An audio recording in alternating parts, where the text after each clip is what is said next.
শুভ সকাল বন্ধুরা, কেমন আছেন সবাই? আশা করি যে যেখানে আছেন সবাই খুব ভালো আছেন এবং সুস্থ আছেন। লাইফস্টাইল উইথ সুতপার আরও একটি নতুন ভিডিওতে আপনাদের সবাইকে স্বাগত জানাই। সকাল থেকে আপনাদেরকে সাথে নিয়ে ব্লগটা শুরু করলাম। আশা করছি আজকের ভিডিও আপনাদের ভালো লাগবে। আজ অনেক তাড়াতাড়ি ঘুম থেকে উঠে পড়েছি আর ফ্রেশ হয়ে ছাদে চলে এলাম। এখন সকাল ওই 6:15 মতো বাজছে আর ইদানিং সূর্যোদয় হচ্ছে 5:51 আর সূর্যাস্ত হচ্ছে বিকেল 4:52। এই সময়ই মনে হয় সব থেকে দিন ছোট আর রাত বড়। তো যাই হোক, এত সকালে ওঠার কারণ হলো এই শীতের সকালে কোথা দিয়ে যে সময় চলে যাচ্ছে বুঝতে পারছি না। সকালেই উঠে টুকটাক কাজ করে চা খেতে খেতেই 7টা বেজে যাচ্ছে। আর এই ওয়াটারিং ক্যানটা করে গাছে জল দিতে না খুব সুবিধা হচ্ছে জানেন তো। আর গাছগুলোকে পুরো স্নান করিয়ে দিচ্ছি, এতে করে না পোকামাকড়ও গাছে কম হবে। সকাল বিকেল যদি এরকমভাবে স্নান করিয়ে দেওয়া যায় তাহলে পোকার আক্রমণও কম হয় আর গাছও বেশ সুস্থ থাকে। আর এই দেখুন, এদিকেও একজন এসেছে খাবারেরই সন্ধানে। বেশ কিছুক্ষণ এদিক ওদিক ঘোরাঘুরি করলো, তারপর আবার উড়ে চলে গেল। আর এখন নিচে এসে বিছানাটা গুছিয়েও নিচ্ছি। সকালবেলায় এই কাজটা তো প্রত্যেকদিন করতেই হয়, এই কাজটা ফেলে রাখা যায় না। আর আজকে বিছানার চাদর বালিশের কভারগুলো না ধুয়ে দেব, দুটো ঘরেরই তুলে দেব। তো এখন আমি আমার এই ঘরটা তুলে দিচ্ছি, তারপর আবার অন্যান্য কাজগুলোও রয়েছে, সেগুলোও করতে করতে মোটামুটি আজকে করে নেব যেরকম সুযোগ পাবো। আর এখন বারান্দায় একটু চাটা নিয়ে চলে এলাম। অন্যান্য দিনের তুলনায় আজকে প্রায় আধ ঘন্টা মতো আগে আমি ঘুম থেকে উঠেছি। আসলে প্রত্যেক দিনই সকালের দিকে টুকটাক কাজকর্ম করে চা খেতে খেতেই বেশ বেলা হয়ে যাচ্ছে, আর তারপর রান্না করতে করতেও দেরি হয়ে যাচ্ছে, আর হাজব্যান্ডের অফিস যেতে তাড়াহুড়ো হচ্ছে। তো সেই জন্যই ভাবলাম আধ ঘন্টা মতো আগে উঠে যদি কাজগুলো একটু গুছিয়ে নিতে পারি তাহলে হয়তো এতটা অসুবিধা হবে না। তবে আজকের দিনটা কেমন কাটে সেটা আগে দেখি, তারপরেই সিদ্ধান্ত নেব যে এই সময়ে ওঠার অভ্যাসটা আমি কন্টিনিউ করব কিনা। কেননা আমাদের শরীরে প্রপার রেস্টেরও প্রয়োজন। আর তাছাড়া প্রত্যেক দিন যে সমান এনার্জি নিয়ে সব কাজ অ্যাক্টিভলি করতে হবে এমন কোনো বাধ্যবাধকতা নেই। আমাদের শরীর কখনো ভালো কখনো মন্দ এভাবেই চলতে থাকে। তবে প্রত্যেক দিন না হলেও বেশিরভাগ দিনই আমাদের অ্যাক্টিভ থাকতে হবে, তা না হলে সংসারে লক্ষ্মীশ্রী বজায় থাকবে না। এই লক্ষ্মীশ্রী ব্যাপারটা আসলে কি? ছোটবেলায় যখন মা কোথাও যেতেন, আমরা 3 ভাই বোন ছিলাম তো, আর আমি সবার থেকে বড়। তো মা যখন মানে কোথাও যেতেন রিলেটিভদের বাড়ি, বিয়ে থাও বলুন মামার বাড়ি বলুন যে কোনো জায়গাতে, 3জনকেই যে সবসময় নিয়ে যেতে পারতেন তা না, বেশিরভাগ সময়ই ভাইকে নিয়েই বাবা মা যেতেন। আর আমি আমার বোন হয়তো বাড়িতেই থাকতাম, তাছাড়া আমার স্কুলও ছিল। তো যাই হোক, যে কোনো কারণেই হোক, যখন আমাদেরকে রেখে বাবা মা যেতেন তখন মা বলতেন লক্ষ্মী মেয়ে হয়ে থাকবে, বড়দের কথা শুনবে, দুষ্টুমি করবে না, বড়দের মুখে মুখে কথা বলবে না, এই সমস্ত। ছোটোবেলাতে তো আর বুঝতাম না মা এই কথাগুলো কেন বলতেন, আমাদেরকে কি বোঝাতে চাইতেন বা কি শিক্ষা দিতে চাইতেন। তখন মা প্রত্যেকবারই বলে যায়, মা সবসময়ই বলে, এটাই ভাবতাম। কিন্তু যবে থেকে ভালো মন্দ বুঝতে শিখেছি বা সেই বোধটা এসেছে, তবে থেকে বুঝেছি মা কেন এই কথাগুলো বলতেন। আসলে মা আমাদেরকে খুবই ভালো শিক্ষা দিতে চেয়েছেন, আমাদেরকে পজিটিভ একটা মানুষ তৈরি করার চেষ্টা করেছেন। লক্ষ্মী হয়ে থাকবে মানে মায়ের কথার মধ্যেই দেখুন, দুষ্টুমি করবে না, বড়দের কথা শুনবে, তার মানে বাধ্য মেয়ে হয়ে থাকবে, বড়দের কথা শুনে থাকতে হবে, বাধ্য হয়ে থাকতে হবে, বা অন্য কোনো রকম দুষ্টুমি করবে না, শান্তশিষ্ট, এইগুলোই। তো লক্ষ্মীশ্রী হওয়ার বা লক্ষ্মী মেয়ে হওয়ার বৈশিষ্ট্য হচ্ছে এই ধরনের, মানে একটা পজিটিভ মানুষ, পজিটিভ মাইন্ডের মানুষ হওয়া, সেটাই হচ্ছে লক্ষ্মী বা লক্ষ্মীশ্রী। আর আমাদের মধ্যে 2 রকম সত্তাই থাকে মানুষের মধ্যে, সেটা পজিটিভ এবং নেগেটিভ, ভালো মন্দ 2 মিলিয়েই কিন্তু মানুষ। তো আমাদের মধ্যে 2টো সত্তাই থাকে। এবার আমি কোন সত্তাটাকে উৎসাহিত করব, সেই সত্তাটাই কিন্তু আমার মধ্যে প্রকাশ পাবে।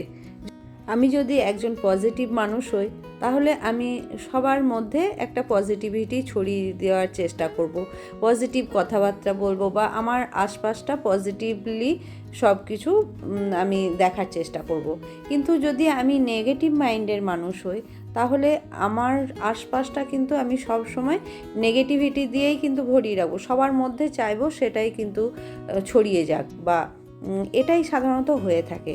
তো আমরা এই পজিটিভ বা নেগেটিভ এই দুটোকেই কিন্তু লক্ষ্মী এবং অলক্ষ্মী এই হিসেবেই কিন্তু ডিনোট করে থাকি। আর আপনাদের সাথে গল্প করতে করতে তো আমি রান্নাটাও করে নিয়েছি। আজকে করেছি উচ্ছে আলু সিদ্ধ, কুলেখাড়ার শাক, ডিম সিদ্ধ আর ফুলকপি আলুর তরকারি। তো হাজব্যান্ডকে পৌঁছে দিয়েও চলে এসেছি আমি, এখন বাড়িতে অন্যান্য কাজগুলোও করছি। আর যে বিষয় নিয়ে আমরা একটু আগে আলোচনা করছিলাম সেটা হচ্ছে লক্ষ্মী এবং অলক্ষ্মী বা লক্ষ্মীশ্রী নিয়ে। তো এটা সম্পূর্ণই আমার মতামত বা আমার চিন্তা ভাবনা। তো যাই হোক, এই তো গেল মানসিক দিকটা। আর কর্মের ক্ষেত্রে লক্ষ্মীশ্রী বলতে আমরা গৃহিণীরা যা বুঝি সেটা হলো সংসারটা বা বাড়িটা সুন্দর করে গুছিয়ে রাখা, জায়গার জিনিস জায়গায় রেখে দেওয়া, অপরিষ্কার বা ময়লা না রাখা, যাতে আমরা যেদিকেই তাকাই সেদিকটাই দেখে আমরা নিজেরাই শান্তি পাই। আর এই সব কিছু বজায় রাখতে গেলে আমাদের অ্যাক্টিভ হতেই হবে। দেখবেন অনেকজনের বাড়িতে গেলে বাড়িটা দেখেই যেন কি ভালো লাগে, চারিদিকটা কি সুন্দর পরিষ্কার ঝকঝক করছে, সেখানে থাকতেও ইচ্ছা করে। আবার অনেক বাড়ি এমন থাকে, অনেকের বাড়ি সেখানে গেলে যেন থাকতেই ইচ্ছা করে না, চারিদিকেই যেন অপরিষ্কার অগোছালো হয়ে আছে। সেই সমস্ত বাড়িতে দেখবেন পজিটিভিটি ফিলই হবে না। আর যেখানে পজিটিভিটি নেই সেখানে লক্ষ্মীশ্রীও থাকতে পারে না, সেখানটা নেগেটিভিটিতেই ভরে থাকবে। দেখুন, শারীরিক কারণেই হোক বা মানসিক কারণে, যখন আমরা কোনো কাজ অলসভাবে ফেলে রাখি, আজ না হয় কাল কিংবা কাল থাক পরশু করব, এইভাবে যখন কাজের পাহাড় জমিয়ে ফেলি তখন সেগুলো করতে আমরাও বিরক্ত হই। আর সেখানে মা লক্ষ্মীরও থাকতে অসুবিধা হয়। এমনিতেই বলে মা লক্ষ্মী চঞ্চলা, তাই তাকে যত্ন করতে হয়, তাকে ভালোবেসে আগলাতে হয়। দেখবেন অনেক বাড়িতে সব সময় ঝগড়া অশান্তি মনোমালিন্য লেগেই আছে, কেউ কাউকে সহ্য করতে পারছে না, একজন অন্যজনকে দাবিয়ে রাখতে চায়, নিজের কার্যসিদ্ধির জন্য ছলনার আশ্রয় নিচ্ছে। সেই সংসারেও কোনো দিন উন্নতি হওয়া সম্ভব নয়, সেখানে অলক্ষ্মীই বসবাস করবে, কেননা এই জায়গায় লক্ষ্মীশ্রীই নেই। আবার অনেকে মা লক্ষ্মীর কৃপা পাওয়া মানে টাকা পয়সা ধন সম্পত্তির কথাই বোঝেন। তারা আর্থিক দিক থেকে সক্ষম হলেও তাদের সংসারে কোনো শান্তি থাকে না। বাড়িতে সবসময় চিৎকার চেঁচামেচি, ছোট বড় কেউ কাউকে সম্মান করে না, একে অপরকে গালাগালি করে। পরিবারের সদস্যদের মধ্যে ওই সম্পত্তি নিয়ে তিক্ততার সম্পর্ক। সেই বাড়িতেও কিন্তু কোনো লক্ষ্মীশ্রী নেই। আর যেখানে লক্ষ্মীশ্রী নেই সেখানে কখনোই মা লক্ষ্মী থাকতে পারেন না। তাই সংসারের লক্ষ্মীশ্রী বজায় রাখার দায়িত্ব সংসারের প্রত্যেকের, শুধুমাত্র গৃহিণীদের নয়। আর এই দায়িত্বে ঘাটতি হলেই মা লক্ষ্মী সেখান থেকে বিদায় নেবেন আর প্রবেশ করবে অলক্ষ্মী। তাই সংসারে লক্ষ্মীশ্রী বজায় রাখতে গেলে সবার আগে নিজেকে পজিটিভ মানুষ হতে হবে। আর হিংসা, লোভ, লালসা, ঝগড়া, অশান্তি এগুলো থেকে নিজেদেরকে যতটা পারা যায় দূরে রাখতে হবে। তাহলে এমনিই মা লক্ষ্মী আমাদের বাড়িতে, আমাদের সংসারে বিরাজ করবেন। তার জন্য কোনো নিয়মেরও দরকার নেই, কোনো হোম যজ্ঞ পূজা পাঠেরও প্রয়োজন নেই। মা লক্ষ্মী সেখানেই বসবাস করবেন যেখানে সব কিছু খুব সুন্দর, তাই না?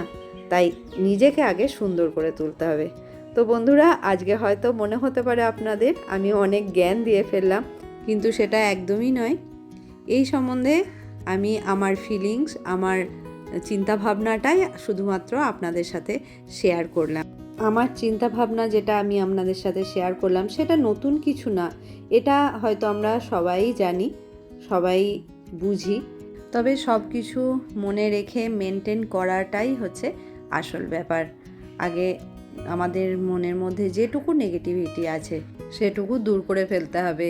আর কি বলুন তো, আমি নিজে যদি একজন পজিটিভ মানুষ না হই আমার সন্তানকেও কিন্তু কোনো ভালো শিক্ষাও দিতে পারবো না, আর একজন পজিটিভ মানুষও তৈরি করতে পারবো না। তার মধ্যেও কিন্তু সেই নেগেটিভিটিটাই চলে আসবে, আর সেটা তার জন্য তো একদমই ভালো নয়। আর নেগেটিভ মাইন্ডের মানুষরা দেখবেন জীবনে কোনো কিছুতে শান্তি পায় না, কোনো দিন সুখে থাকতে পারে না। কেননা তারা তো কোনো দিন কারোরই ভালো দেখতে পারে না। তারা প্রত্যেককেই হিংসা করবে, নিজের লালসা আকাঙ্ক্ষা এগুলো নিয়েই ব্যস্ত থাকবে, এগুলো নিয়েই চিন্তা করবে। তারা নিজেকে ছাড়া কোনো দিন তো অন্যের কথা চিন্তাও করে না। সেই জন্যই এই রকম নেগেটিভ মাইন্ডের মানুষরা কোনো দিনই শান্তি পায় না, কোনো কিছুতেই শান্তি নেই তাদের। তো যাই হোক, সকাল থেকে আমি আমার সমস্ত দৈনন্দিন কাজকর্ম তো আপনাদের সাথে শেয়ারও করলাম, আর তার সাথে করলাম অনেক গল্প। আর এখন জামা কাপড়গুলো ছাদ থেকে তুলে নিয়ে চলে এসেছি, সমস্ত শুকিয়ে গেছে, গুছিয়ে আবার জায়গা মতো সব রেখে দেবো। আর আজকে আমি ব্রেকফাস্ট স্কিপ করে গেছি, মানে ব্রেকফাস্ট না করে একেবারে লাঞ্চ করে নিয়েছি, কেননা সব কিছু কমপ্লিট হতে হতে আমার একটু বেলাই হয়ে গেল। তো যাই হোক, সেই জন্য আর ব্রেকফাস্ট করিনি। তো আজকের ভিডিওটা বন্ধুরা এখানেই শেষ করছি। আজকের ভিডিও আপনাদের কেমন লাগলো অবশ্যই কমেন্ট করে জানাবেন। যদি ভালো লাগে একটা লাইক করে দেবেন। নতুন বন্ধু হলে চ্যানেলটা সাবস্ক্রাইব করার অনুরোধ রইল। তাহলে দেখা হবে আবার আমার নতুন একটি ভিডিওতে। ততক্ষণ সবাই ভালো থাকবেন, সুস্থ থাকবেন, সাবধানে থাকবেন।